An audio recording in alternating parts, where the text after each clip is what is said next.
So why do we study Wes Montgomery's music? It's certainly not to try to become Wes.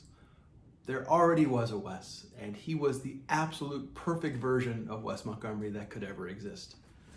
But what we can do is by studying Wes, by imitating him at first, and then eventually internalizing his language, his lines, his music, we can honor his legacy by finding our own sounds and becoming the best version of ourselves that we can be. One thing I like to do when I'm studying Wes's octave lines is to look at the individual single note lines that the octaves are comprised of. So let's first start with the octave line that Wes plays at the end of the bridge for the melody, the in melody to Round Midnight. He's playing over a B7 altered chord, B7 sharp 9, B7 sharp 5, and the line sounds like this.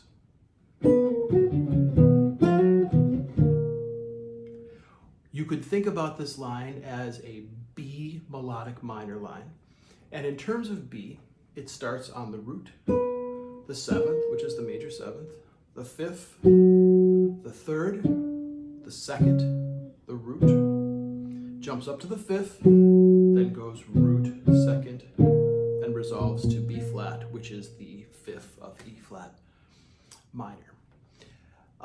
So if you were to look at just the lower octave, it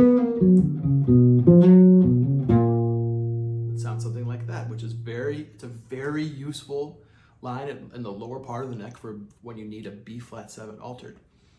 Again, we're looking at not to play it exactly like Wes long term, but we want to internalize it, play it, understand it, work with it in as many different ways as you can, and eventually it will start to transform and become your own line in your own way. We could also look at the upper octave.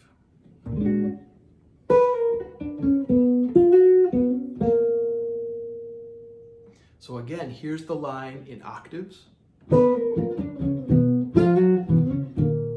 Here's the lower octave only. And here's the upper octave.